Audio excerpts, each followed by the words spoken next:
And hello, everybody. It's episode 78 of The Tech Informist. My name is Kevin Harvell. I'm joined by Brad Whiteside. Brad, how are you today? I'm doing fantastic. My buddy's back from the army, and we're having a blast so far, and I look forward to hanging out with him more this week. So if I'm not on or I don't see you, don't think anything of it, because I'm trying to spend as much time with my buddy as I can before he heads back off. So Goes back. And when he goes back, it's not like he goes back to Texas or some, base in some really oh, uncomfortable oh no, state. no, no. He goes to Hawaii. Yeah. So yeah, Yeah. So it's lucky. not all bad. Yeah, So lucky person. props to him and thank him for his service. So do Indeed. appreciate everybody that is willing to sign up for the military, especially in this day and age. Also, real quick, Yes. completely off topic. I don't know if you've seen this, but Starbucks has this cold brewed coffee, and being as it's June and hot out, I don't like hot coffee. So I have switched to the cold coffee now for the remainder of most of the year, Okay. till about September, I guess. And it is delicious, and I need it right now. So let's get going. Yeah, I'm kind of the same way. Today's just, it's Monday, it's June the 8th, and St. Louis is finally getting their heat wave, and I'm like, Ugh. tired of it. I And it's am, raining, so it's going to be like real humid and muggy. yeah. So thankfully, I don't really have to go anywhere today. Looking forward Oh, to you're so that. lucky. Yeah. So, as mentioned, this is the Tech Informist episode 78, recorded on Monday, June the 8th, 2015. It's WWDC kickoff day from Apple, the big Apple developer conference out in San Francisco. So, people that spent $1,600 just on the price of admission to go listen to see what Apple is up to and what they're going to be talking about, which we'll get into a little bit more of that discussion here in just a little bit.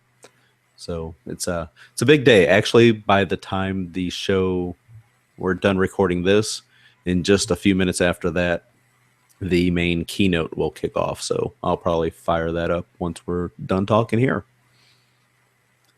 Looking forward to it. So we're going to actually talk first about some of our first impressions. We've got a few devices here on hand from Verizon and AT&T. So we're going to talk about that for a little bit. My first thing that I wanted to talk about was Android M. Now, Android M is the most recent version of Android that is currently in developer preview.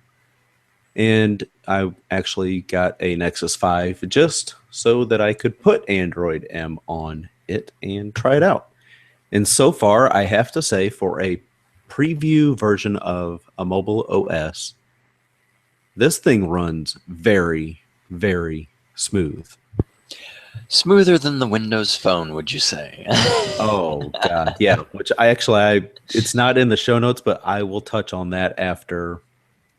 Well, actually, no. I'm just going to go ahead and talk about that now. Yeah, go ahead and be my guest. Yeah.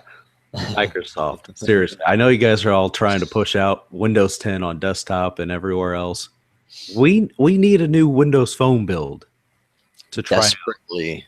I don't remember I don't remember the date the last version of the Windows 10 Mobile was released. That's the problem. You don't remember the date. That's how long it's been. Yeah.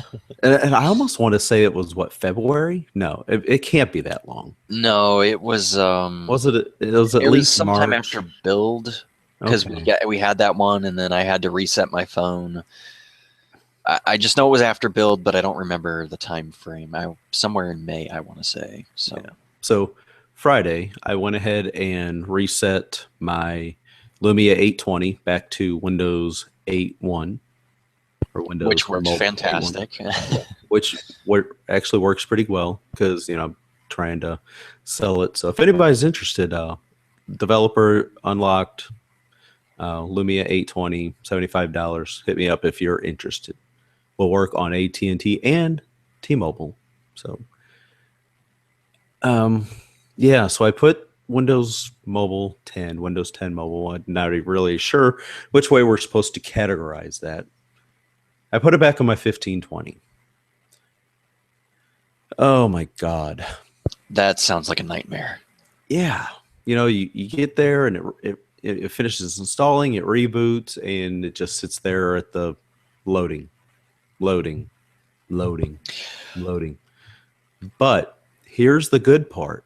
At least you can, pull down and still access the settings to do another factory reset. You can still reset your Oh, device that's good. from that point. So I did that, and it actually, once it did that again, it came up and it was fine. I could, start installing apps and stuff like this. So that was okay. But after a while of, unpinning and repinning new apps and things like that, things like right now it's downstairs, and even though I recently installed like Twitter and SixTag and a couple other apps, it's to the point that I can't pin any new apps to the start screen. Yeah, actually, I had that kind of same problem with my 635, which, by the way, you had the same problem Paul Thurrott had. So that's very interesting. Yeah. Same device. But I had the same problem with my 635, except half of my app list was missing. It was just gone off the phone. Like it went from like L to Z. There was no A, B, C, D, those were gone. Yeah. And then my home screen, there was nothing on it except 3 tiles. And they were like this jumble code that I had no idea what it meant. Mm-hmm. I'm like, okay, it is time to go back. I'm done. Yeah, because it's just so frustrating. And me and David Kimball, though, who's known as The Win fan. Yeah, co-host of the MS Mole Show, which we'll be recording. Which, thanks for the shout out earlier last week. Yeah. I appreciate it. Yeah. We were kind of talking about this last night, that it just seems like it's Windows 10 build, like back in the 9000s. These early versions. I'm like, my God, we need for sure. I mean, I feel like, the desktop obviously is really getting to the point where it's getting ready. Yeah. I mean, it's going to have to be. Yeah. July 29th. That's when it'll be. Yeah, but like the phone, I was talking to my buddies last night because my one buddy has a 1520 and his is acting up just like JJ's. My other buddy has an 822 from Verizon, which he likes, but he's really desperate to get a new phone too because he likes new, good, fun things. And we're just all holding out hope that they'll announce in September and they'll release in October. And hopefully I can get my hands on a device before we head to Vegas. Right. Yeah, that would be good. Be able to. Oh, that'd be great. Have a great camera and a phone that works. Oh, that'd be awesome. Yeah, that would. So yeah, that's kind of like my little side rant. It's that preview, and that's the second preview release. This version of Android M is the first release, and we can expect probably 2 more releases. And the only issue that I have found with it, the only app that I've installed and really tried, is the Straw poll, the polling app that we use for our weekly polls. That's the only app that will not open. Well, Everything else works fine. I think it's of note to say that Android M isn't as huge of a leap as Windows 8.1 to 10. No, it's kind of like just an extension of Lollipop. Yeah, it's kind of like us going from 8 to 8.1. Like there are a lot of new features, but it's still basically the same thing. Yeah, whereas it's very similar. Windows 10, it's almost a whole new animal, like because it can do continuum, and it's a kind of an extension of what the desktop could be or is. But the basics such as pinning and pinning things on the start screen should work. It works so good on stage. Come on, Microsoft. I want it to work like it does on stage. Right. So now, I'm sure we'll get there.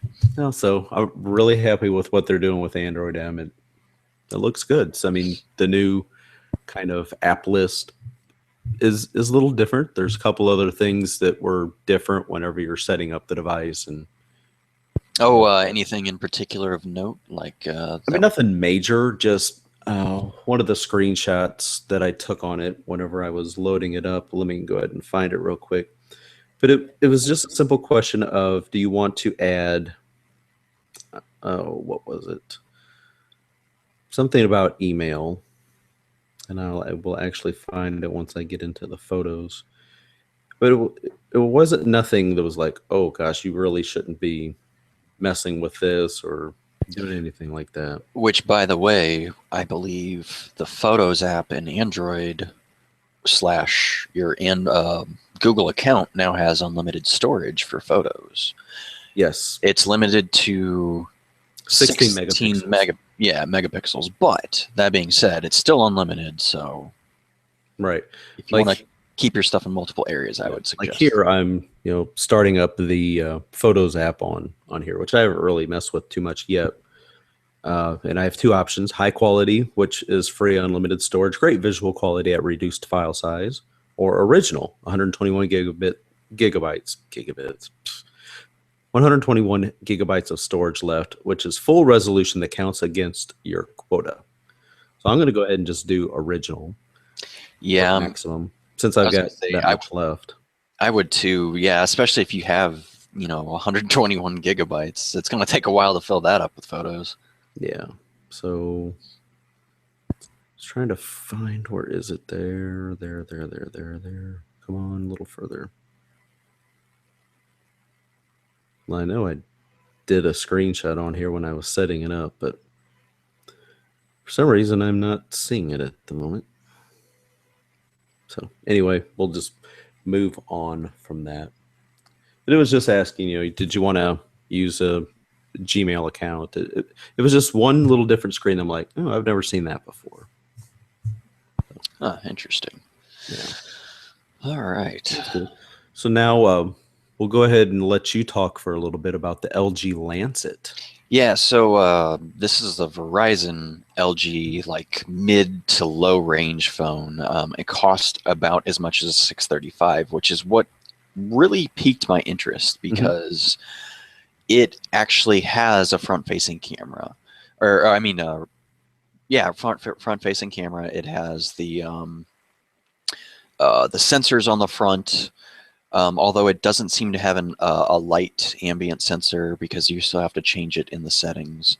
Okay. But it has like a proxy sensor for like when you put it up to your face, and so it has a few of the goodies that you would have in like a mid-range phone, but at a low-range price.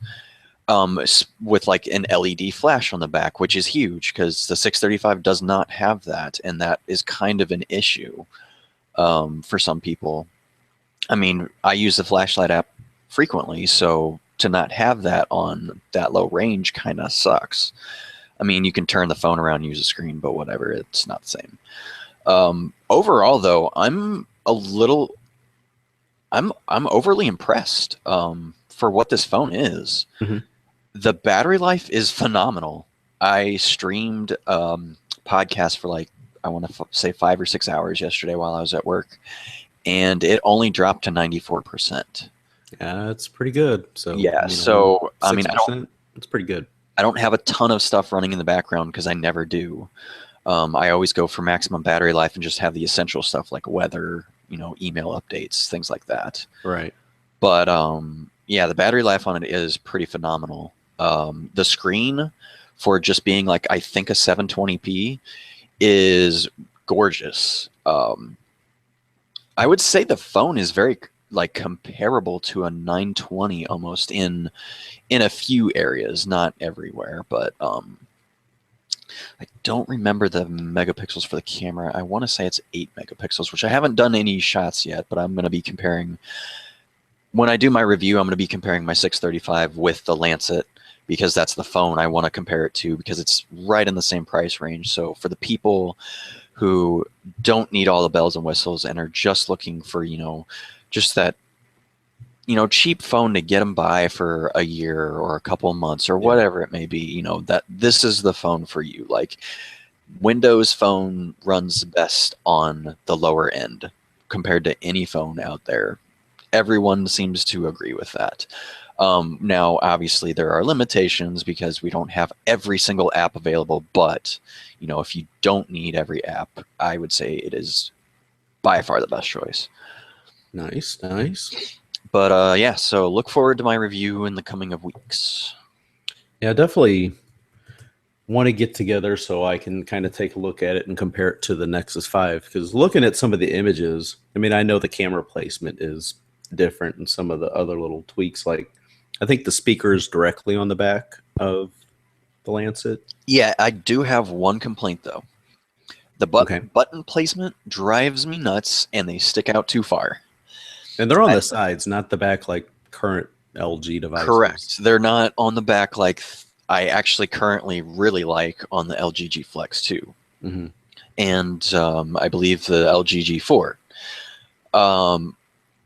They're actually, the button placement is exactly like the iPhone. The volume, I believe, is on the left and the power on the right. And head jack on the top with the plug-in at the bottom. The buttons stick out too far, and when it's in my pocket, it tends to, if I like bend down or do anything funny other than standing straight up, it tends to hit those buttons and turn the volume, like it just jacks it up on my podcast, so my ears are bleeding. But I mean, other than the button placement, it's pretty solid. I feel like if you were to put like some kind of protective cover over it, it might help with the buttons sticking out and accidentally getting bumped. But Right. that's my biggest complaint. Does the Lancet have 1 gig of RAM? Yes, Okay. I believe it does. Is that a 8 gig storage, or do you get 16 on there? I believe it's 8, 8. just like the 635. Okay. All right. So yeah, low range specs, but a few bells and whistles here and there. Okay. Nice. So talking about the device that I've got the LG G4 here. I did a screenshot of the kind of the battery experience that I got yesterday with it, because yesterday was the first day that I've actually had a chance to spend a lot of time with it. Just so busy with everything else. So with Android, can you like load up your settings from your other phones? Yeah, Like, I could like reinstall kind of like a backup. Not quite as good as it is on Windows Phone, Windows Mobile. Okay, I was just curious. But you can do that. I mean, it's all set up when you sign in. Do you want to back everything, settings and app, settings, app data, stuff like that. You can have that back up automatically, so you can restore that. Yeah, because I have my 635 separate from my other backups. So I just took the Lancet, factory reset it, put the backup on it, and it's identical to my 635 specifically for the review. But okay. Anywho, I want to hear more about this LG G4. Yeah, so the G4, I mean, I did take a screenshot and I posted that out on Twitter last night. I mean, I had like over 4.5 hours of, not 4.5, 5.5 hours of screen on time. And that is pretty amazing out of the, 15 to 16 hours that it said that it was off the charger. And I was down to like 3 or 4% whenever I put it on the charger last night. So today I'm doing something a little different. And since I've still got a Galaxy S6 Edge here, I'm doing a battery test using a video off of YouTube that actually is a loop of a He-Man song. Not really a He-Man song, but it's the hey, what's going on song using He-Man cartoon That's clips. awesome. It's actually kind of funny. But anyway, it streams for like 10 hours. Perfect.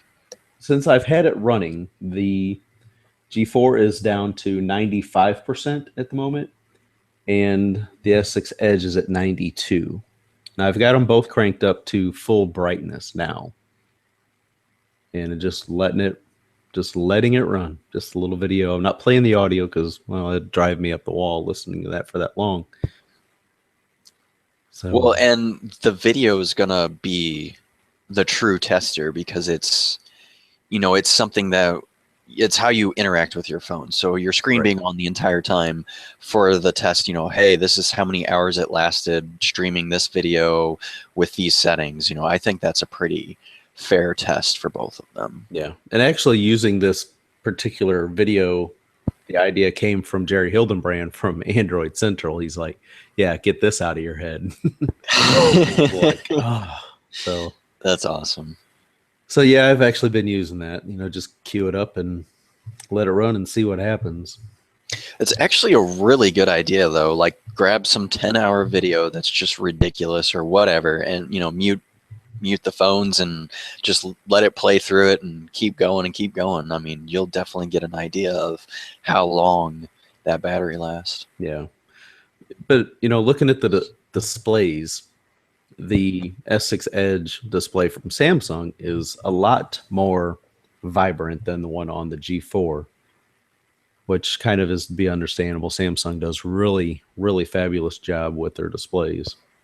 It's not like LG's any slouch in the display department, but I was going to say, well, and I feel like Samsung oversaturates some of their colors. Like, they're too bright or too vivid. Like, they're not like as realistic as maybe LG's panels.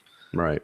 But Yeah, I can see what you're saying. Yeah, that's just me personally. I think some people really do like the bright, vivid colors, and that's why they go to the Samsung.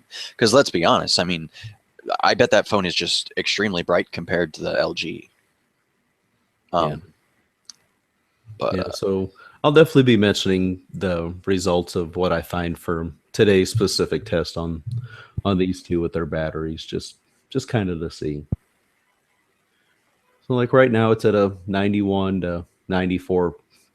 So we will see. keep dropping. Yep. There we go. Because I mean earlier it was what, 96 and still 100% for the G4, and it had already been running for quite a while. But now it's actually, they're both starting to drop off. And just to talk about the cameras real quick, I took some pictures over the weekend.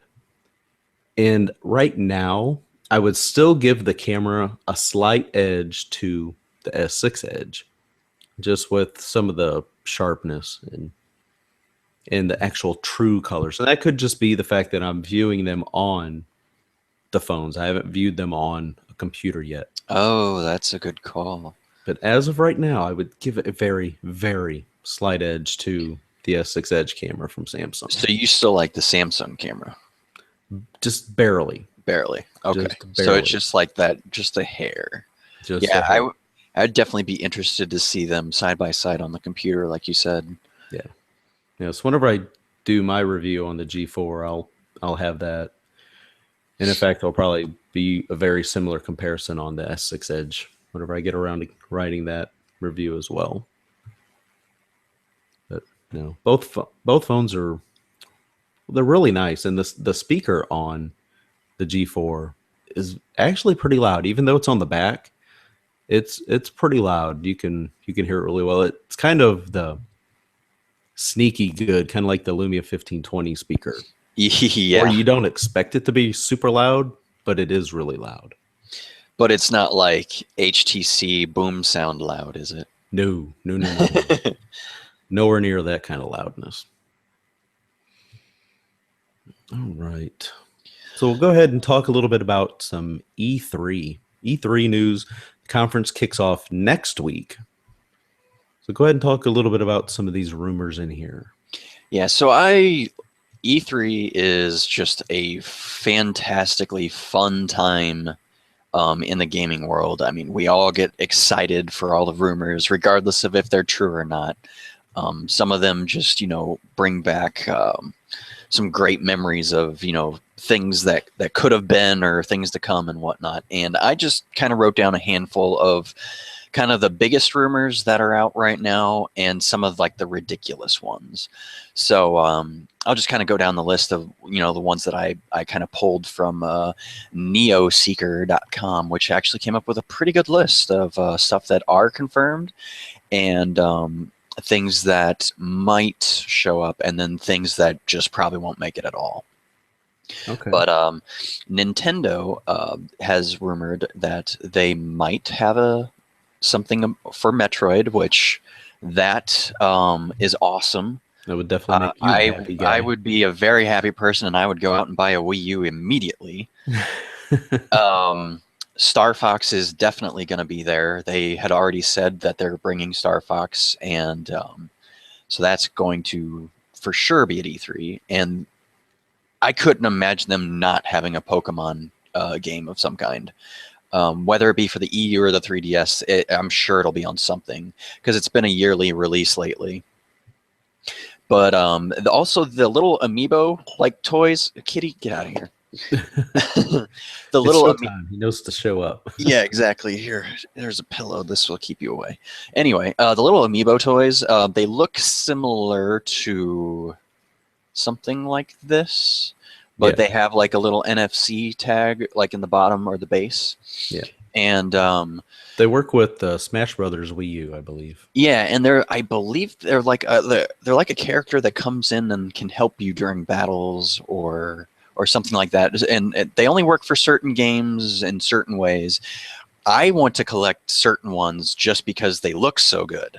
That's what a lot of people are actually doing. Lamar Wilson, big YouTube guy. I mean, he just gets them and he's getting like all of them and unboxing them and just ripping them apart. And like, look at this. So he just really likes them because of the way they look. And I don't blame him. They look really awesome. Did not realize we had people in chat room. I will get to you guys in a little bit. But anyway, so those are the big ones from Nintendo that I felt worth sharing. Sony's already publicly come out and said that they don't have a lot of like first party games that they're announcing because they're just not ready yet. But I heard a rumor that was kind of ridiculous, which is why I put it in here. That they were going to come out with a PS4 Slim already, which they also said that for the Xbox, but I don't see either console doing that at all. This is too early for that. It seems like it usually takes a good 3 years. Yeah, these haven't even been out for 2 years yet. Yeah, exactly. And it's usually about 60 to 75% of the way through the life cycle of the console when they try to refresh it to pull those extra couple of years out before they, get rid of them or whatever. Right. But I'm almost positive that both Microsoft and Sony will have a 1 terabyte console because all they are doing is changing the hard drive, and that should be easy. Now, price-wise, I don't know if they'll increase with the 1 terabyte or if they'll stay the same. I would say it'd be in their best interest to keep the same price with extended storage. Well, the prices of memory and storage like that has come down pretty significantly since they originally launched. Yeah, absolutely. And being a big company, buying up a lot of these hard drives, I'm sure they can get away with getting a nice discount. Yeah, and I think one of the biggest things that the Sony people are wanting to check out is Project Morpheus. It's their version of VR, and it'll work directly with the PS4. So I mean, it could be a game changer. It could be something people really like. I'm not completely sold on VR yet. And now, granted, I haven't used one, so there's that. But it could just blow your mind. It could. But there was an interesting talk that was on Podcast Beyond, which is a PS4 podcast that I listen to, and they're kind of in the same boat I am. Like, I'm a little worried that we're going to get to the point to where we don't have a lot of human interaction, and that's something that we need as people. Like, I feel like we're going to close ourselves off so much that we'll have no reason to leave the house ever, and I just feel like that's a little bit of a toxic environment. Now, granted, there are some times that I just never want to leave the house, but I just don't see that being a healthy thing. I feel like getting up, getting out, meeting people, seeing people, I feel like that's just something we as people need to do, at least every so often. But yeah, every once in a while it is definitely nice to. That slightly worries me. But I don't think we'll ever get to there because there'll be people that they're not sold on VR. But and then the last thing I wanted to say on Sony is the Uncharted Nathan Drake collection. And if you're an Uncharted fan, that is music to your ears because Naughty Dogs is fantastic when it comes to PS4 games or PlayStation games rather, right. Not just PS4. But Nathan Drake is their first party Tomb Raider, basically. I mean, between Tomb Raider and Uncharted, you know, they kind of go back and forth and which one's better. And Tomb Raider kind of one upped them this last time. So it'd be interesting to see if they're working on a new game or if they're, you know, doing anything special for the new release or anything like that. I would think so, because it's been a while since Part 3 actually came out, and that was that was PS3. that was years ago. 2011, Wow, I it's been believe. that long. Wow. Yeah, because it came out the same year Gears 3 did. Okay. Which, speaking of Gears 3, Microsoft has a load of first-party, like, exclusive content coming. Like, this year they're announcing that this year is going to be the best E3 they've ever had. So, whatever that means, we don't know yet. High expectations. High expectations, so we'll see. But some of it has been leaked ahead of time, so we sort of know what's coming. Like, there was a Japanese website that accidentally leaked Forza 6, which is going to have like somewhere in the ballpark of 450 cars.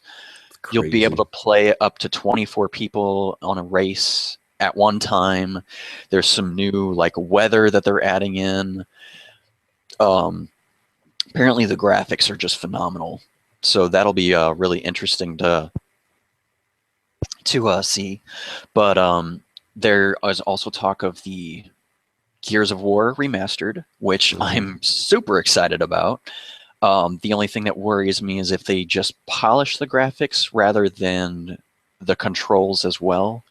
Now, if they took the whole game and ported it into like Unreal Engine 3, now we're talking, because that's Gears of War 3 engine, and it's fantastic. Or Unreal Engine 4 is what they're on now, so it'd be comparable, if not better.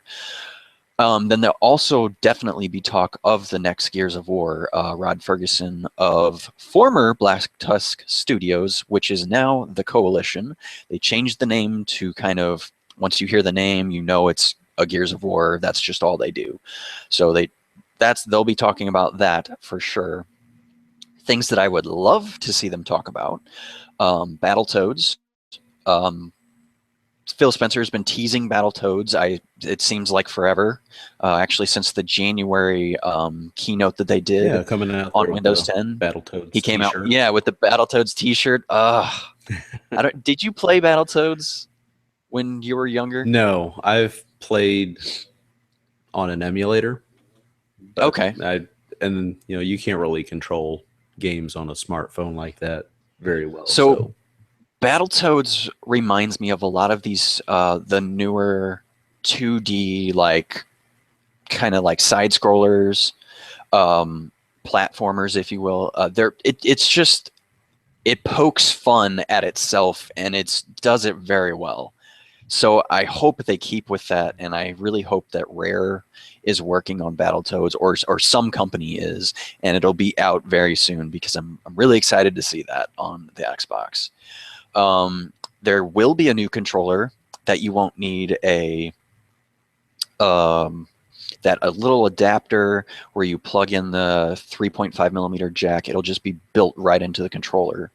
So that's confirmed. We already saw like a listing on GameStop or something for it. Right. There's going to be a new 1 terabyte console, which I think got accidentally leaked by Amazon. And then I'd also like to see Elite Dangerous, which is supposed to be, it's out on the PC, I think in like beta form, but it's supposed to be coming to Xbox One as well. And then I'm sure they're going to have something about Minecraft. It'd be silly for them not to. Yeah, I mean, Minecraft, it's always, still super popular with kids and things like that. Well, and especially with Lego announcing their new Lego like universe game or whatever, where it's basically, because we always similar. We always compare Minecraft to digital Legos. Well, Lego's just like, why don't we just make a digital Legos game? Right. So they did, and it's very similar to Minecraft. So it'll be interesting to see Minecraft answer back to that. Like, well, we're going to one-up you with this. So I think that's going to be excellent for consumers, like them kind of duking it out with each other, like, I'm better, no, I'm better. So that'll be really cool. The last thing I just want to mention real quick, for the first time, I think Microsoft's going to be at the PC end of the conference at E3, and Phil Spencer is going to be presenting during that, because they're talking about how Windows 10 is focused on, the gamer this time, and they really are trying to drive that home to consumers, and it shows because they're definitely going to be presenting some cool stuff, I think. They'll probably show off a little bit more of the interaction of being able to play on your PC and your Xbox One, and be able to still play games together. Yeah, so super cool stuff. Really looking forward to it. Obviously, these are all rumors where there's nothing confirmed because the companies have not publicly come out and said otherwise. Right. So some of it could just be wishful thinking. Yes. But, more than likely we'll see a good portion of what you just discussed.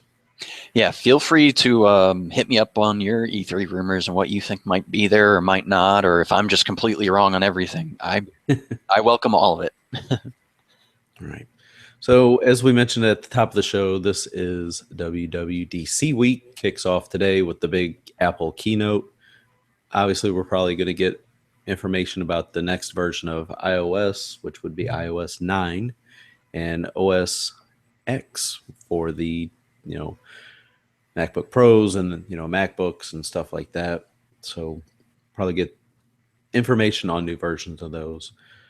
There's a lot of discussion going on about a new streaming music service. We know Apple bought Beats. I guess it's probably been about a year or so since they did that as well. So whether or not they've got the music deals in place kind of remains to be seen. But I think it was a Sony exec yesterday who kind of leaked out that, you're going to be hearing about the music service. We assume there's going to be kind of a charge program and probably a free version. So we'll get more details on that, and just not too far away. Revamped iTunes Radio, which if you've got a Mac and you ever really mess around with iTunes Radio or listen to the free streaming service, it's actually really good. I really do actually enjoy that. You got all these different radio stations and various specific categories of music. It's really, really nice, especially for a free thing. And then an Apple Pay rewards program. Probably going to get a little information about that as well. Maybe some more developer news on ways that, they can deal with privacy and developer tools and stuff like that. Because, this is the developer conference for Apple, just like we finished up with Google I/O recently and Microsoft's Build conference.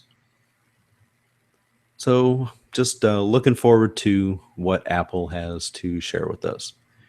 We'll be talking about that as well. And since Brad had to step away, I'm going to go ahead and talk a little bit about AT&T has introduced a Samsung Galaxy S6 Active video that shows off this upcoming device. No pricing or availability details yet, but the Active will feature a 5.5-inch Quad HD Super AMOLED display. It's pretty much the same processor, Samsung Exynos 7420 octa-core, 64-bit CPU. JJ, I know you like 64-bit processing. And here's the big thing. The big perk for this device is 3,500 milliamp hour battery, which is nearly a full 1,000 milliamp hours bigger than what is found in the current S6 and S6 Edge. It's got a 5 megapixel front facing camera and a 16 meg rear facing camera. Pretty much similar to what is currently found on the currently released devices. Now, with the main differences between the Active line is it's more geared towards people that are active, hence the name. So you have some, kind of some waterproofing and a little bit more durable construction, because that's one of my biggest complaints about these new S6 devices is the glass back. It's just extremely fragile. You got to be really, really careful. Yeah, didn't we learn this from the iPhone? Yeah, the iPhone, the Nexus 4. Yeah. Yeah, so that's interesting. But I'm very glad to see that they haven't that Active Yeah. line. That's really cool. And you said it has a bigger battery? Yeah, 3,500 milliamp hour. Wow, that's Which I awesome. think the only one that I can think of that's bigger is the one found in the Droid Turbo on from Oh, Motorola on Verizon. yeah, that's like a 4,000, isn't it? Yeah, it's like 39 or 4 Yeah, 4,000. it's like right there. Yeah, whew, that's a lot of battery. That's awesome though. But the thing Um, about this active line, it's not typically they're not very visually appealing. They're pretty gaudy looking devices, in my yeah, opinion. they remind you of those rugged Motorola's that you used to buy from Sprint or whatever Yeah, with the walkie-talkie things. yeah, That's direct what it connect. kind of reminds me of. Yeah, But they're mm, maybe not the prettiest device, but they're made to kind of withstand a little bit more punishment. yeah, well, I could see a lot of people getting something like that in construction, or I mean, even what I do, working on cars for a living. They take a beating, and I mean, if they take a beating, you're going to need something a little more durable than the average consumer Yeah, who just goes to an office. just to me, it's man that whole thing about the battery. It's like, wow, that is nice. Yeah, Yeah, that's pretty phenomenal. yeah, that's what you want to see in a smartphone. Absolutely, big battery. All right, so since I jumped ahead, we'll jump back and let you talk about Skype Translator. Yeah, so obviously, Skype Translator is coming, and it is currently out in preview for the like the Windows 8 .1 app, the actual standalone Skype app.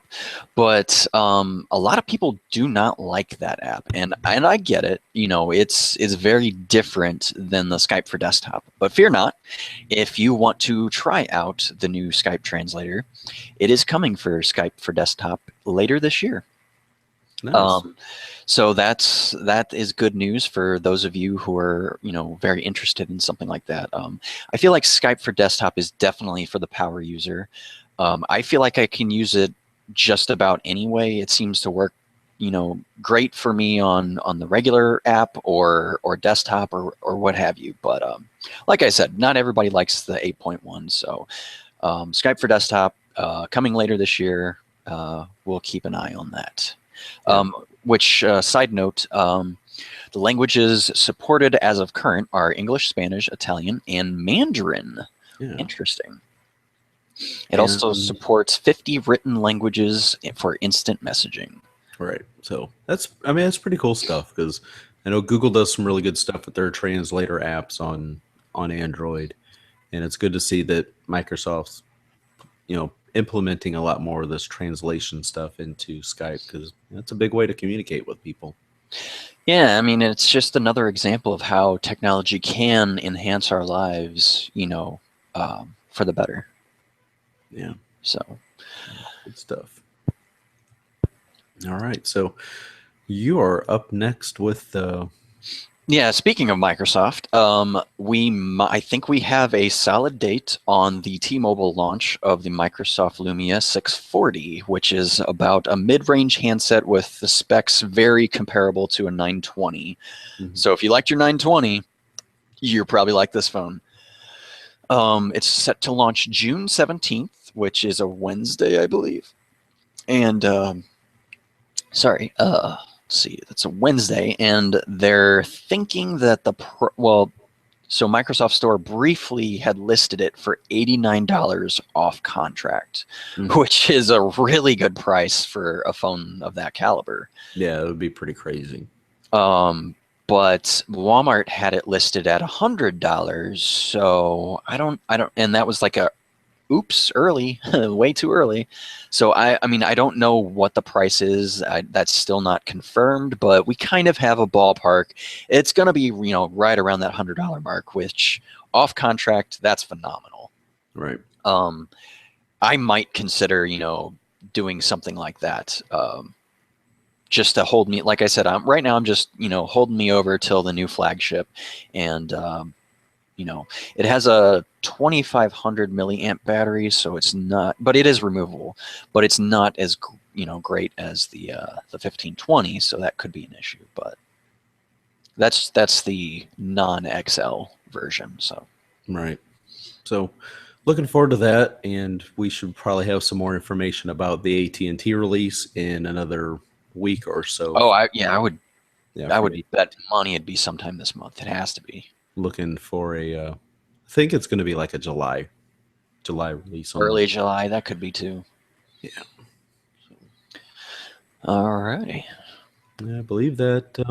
Yeah, that kind of does it for our main news stuff. So, app and entertainment picks. Go ahead and kick off. You've got a couple listings there, and I've got Sure. one as well. So, just a reminder, Jurassic World, for those of us Jurassic Park nerds, is coming out Friday. So, I'm definitely going to go see it this weekend, come hell or high water. um, so, super excited to go see that. That was one of the first movies I saw in theater as a kid, actually. I remember going to see Jurassic Park. Yeah, it was real scary when I was a kid, but Oh hey. yeah, it was something I really wanted to go see. My mom's like, "Oh, I don't know, it's PG-13," and you're like, I was like 5 or something. But yeah, so super excited, very nostalgic and new at the same time. And also lately, I've been jumping back on my back catalog of games, okay. and I've been playing Watch Dogs again. And I forgot how much fun that game is. I was playing that last night, which is why I'm a little tired today. But it's basically for everything: Xbox, PlayStation, PC, the works. It's pretty much out for everything. It's gorgeous on everything. Um, Obviously, the PC is always better, just because you can pay more and get a better graphics card and things like that. Right. But all that aside, I'm glad that they did delay the game, because I think they polished up a few things that needed polishing, and I'm starting to get a little further into the story, so it's starting to get a little more exciting.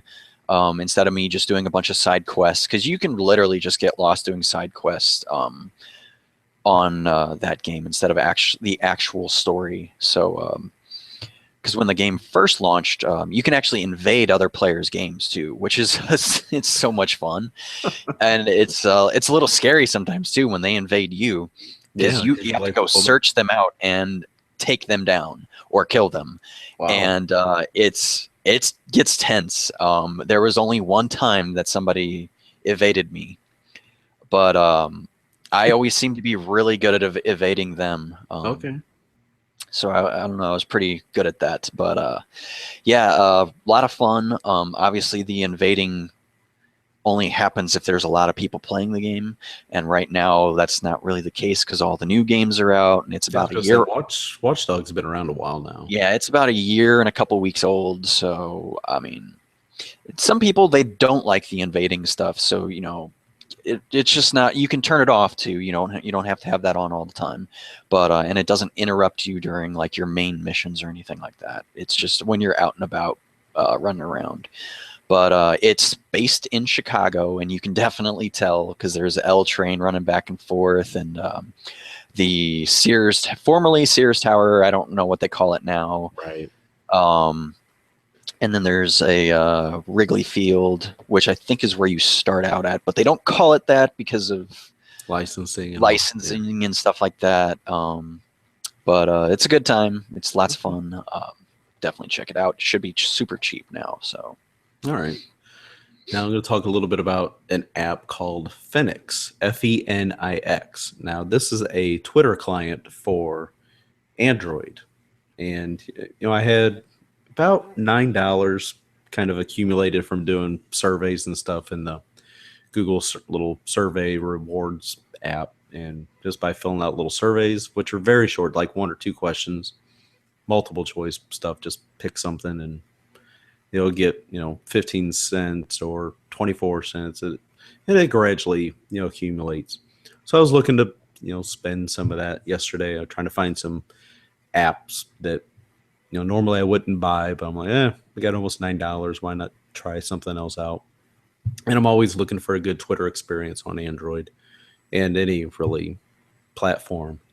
So I went ahead and for $4.89, which is a weird amount, I went ahead and just bought this and kind of set it up, played around with it for a little bit last night, and I really like it. So it does really well. You can add multiple accounts and not have to pay for each account, kind of like the new latest version of Falcon Twitter app. You have to, you get one account, for free, included with the price of the app, and then each additional is a lot, like $1 or something like that. I have to manage multiple Twitter accounts. So I like whenever it's just all included in one price. Just boom, done. Have you checked out Carbon? Yeah. For Android? Yeah. Carbon's it was really nice, but I don't even know if they're still developing for it. Yeah, I don't know either, because Carbon actually launched on Windows Phone 7. Yes. And it was a long time ago. Yeah, it was a fantastic app. I loved it. And then they're like, well, we're not going to develop for Windows Phone anymore. We're going to Android. So obviously I was a little upset about that, but I was interested to see what you thought of Android. But apparently they stopped supporting that too. Yeah, let's see. Oh, they did have an update on March the 14th of this year, so I don't know. Maybe I'll have to reinstall it and check it out again. I mean, I did like it when it released, and I want to say I wrote a review on it for STL Tech Talks website. I'll have to look back into it because it was a really, really good app. Yeah, I mean, it was definitely one of the first Twitter apps, not only out on the market back in the Windows Phone first began, but it was like one of the first ones with the dark theme, which I absolutely love. It's great for battery, and it's just more aesthetically pleasing to me. It's not so bright and harsh to the eyes in dark settings. So yeah, I always like a nice dark profile to do. Let's see, so set this up. No, I'll set that up a little bit later. We got to wrap this thing up. Yep, put a bow on it and send it off. Yeah, but before we do that, we got to give the results of our weekly poll, since we did not record on Friday, so apologize for that. But Friday episodes are done starting today. It's just Monday and Wednesdays at noon Eastern Standard Time. Yeah, we're getting ready to move, so I had a bunch of stuff I had to get done here, so that's why we couldn't do that. Yeah, and it gave me a chance to catch up on a whole bunch of other things, and yeah, so I'm slowly getting things caught up with everything else that I've got going on. Well, there you go. So our weekly polls are now going to run from Monday to Monday. I'll actually post the question a little bit before the show so that the poll ends before, and we can talk about it on Monday's episode with the results. So the results of our most recent weekly poll of the question was, what type of smartphone do you use? Now, since we used straw poll or poll with straw for the polling app and how we polled and asked for people to vote, it's Ben PC Guy Rudolph and a couple other guys. They are the ones that developed this, and Ben Rudolph works for Microsoft, and you kind of expected it would kind of have a Windows mobile skew kind of to it in the statistics. But it just goes to show that Windows mobile people are the most passionate group of people out there. 81% of people that responded out of nearly 300 responses said Windows mobile. iPhone was second with 10%, and Android was third with 7%. And there was like 1% chose other, which you factor in like BlackBerry or something. Now, obviously, that's a little skewed because when we look at the IDCs, Android has all the share, and then iPhone has a little bit, and then Windows Phone is just that little bit at the bottom. Yeah. I think I saw a number over the weekend that Android has 50%, 52% of the worldwide market share. Oh. And then, of course, then you'll have Apple, then Windows Phone, and then BlackBerry. And then BlackBerry. Right. Always got to throw BlackBerry in there. Poor BlackBerry. I know. It is what it is. All right. And just a quick update. The Galaxy S6 Edge is at 84%, and the LG G4 is at 85%. Oh. Yeah, but I've got a lot more things set up on the G4, so it's syncing more things like Twitter and more email addresses and stuff like that. So I don't Oh, know if that's going to have much of a bearing on it, but probably have some. interesting. Yes. And one last thing I do want to talk about, our next question for this coming week is something that I was thinking about yesterday. Actually, I thought about it over the weekend. And I asked Brad what his thoughts, and he said, yes, let's run this question. So this week's poll question is, might Elon Musk be our generation's Thomas Edison or Henry Ford? I mean, he's a very world-changing person with a lot of these ideas that are intended to help change the world and make the world kind of a better place with, the Tesla cars, the Tesla's Powerwall, battery for the home to charge thing, the entire SpaceX program, and just all sorts of things that he's involved in. And the fact that I want to say he's like a couple years older than me, or he might even be younger than I am. I can't remember his exact age, but just to be at this age and to be able to do so many amazing things, it just makes you wonder, as influential, will he be as an influencer of our generation as people like Thomas Edison and Henry Ford were of those generations? I absolutely believe that he is the Thomas Edison of our generation. Um, and I really stick behind a lot of the things that he, is trying to come up with and announce, because I feel like he's potentially in the position of revolutionizing a lot of things like travel for us and the Hyperloop. Yeah, They're completely trying, forgot the Hyperloop aspect. yeah, they're trying to set up, basically a bullet train killer. It would be faster than the bullet train in Japan because it's in a vacuum tube. Yep. But it would be safer because it's in a vacuum tube. And there, if the tube breaks open, the train just slows down to a halt. And the vacuum, the pressures change, and it's like, oh, can't run. Yeah, exactly. So, I mean, all that sounds amazing. The new batteries for your house, where you can hook it up to solar panels and, store some of the energy from our biggest fusion reactor we've ever known, the sun. And I mean, that is super promising, and I'm sure there's more to come.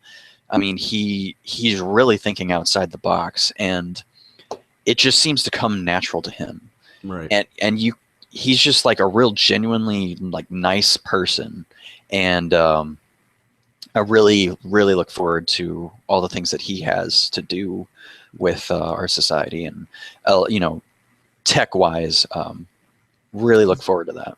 His ex-wife might not say he's such a nice person, but that's neither here nor there. I'm not here to get into his personal life. I'm here to talk about his technical life. I was going to say, isn't that always the case for many of our exes? They always say we're terrible. That's why they're our exes. Well, if you're going to be a visionary and a life-changing person, you've got to be willing to step on toes. And that's kind of a lot of what it boils down to. I mean, for people that aren't familiar with the Tucker car back in, I guess it was the 40s, Preston Tucker, which if you've yet to see the movie starring Jeff Bridges called Tucker, A Man in His Dream, I highly recommend you try to rent that or catch it somewhere online.